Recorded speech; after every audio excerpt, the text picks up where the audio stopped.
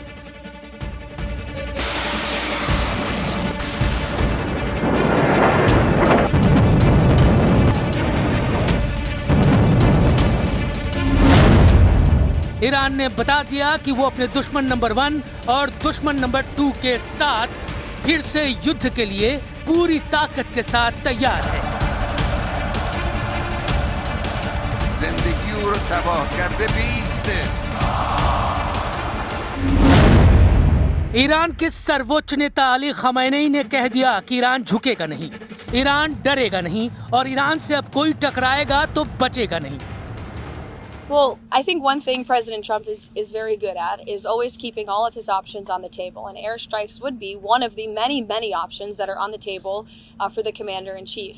Diplomacy is always the first option for the president. He's told all of you last night that what you're hearing publicly from the Iranian regime is quite differently from the messages the administration is receiving privately, and I think the president has an interest in exploring those messages. However, with that said, the president has shown he's unafraid to use military options if and when he deems necessary, and nobody knows that better than Iran. खमैनी और उनके कमांडरों का रुख देखकर साफ लग रहा है कि न अमेरिका और न ही इजराइल के लिए ईरान से निपटना आसान होने वाला है, क्योंकि एक तरफ रूस से भारी समर्थन मिलने के बाद ईरान लगातार अमेरिका को आंख दिखा रहा है, तो दूसरी तरफ इजराइल के लिए उसने अपनी नई मिसाइल तैयार करके रखी हुई है।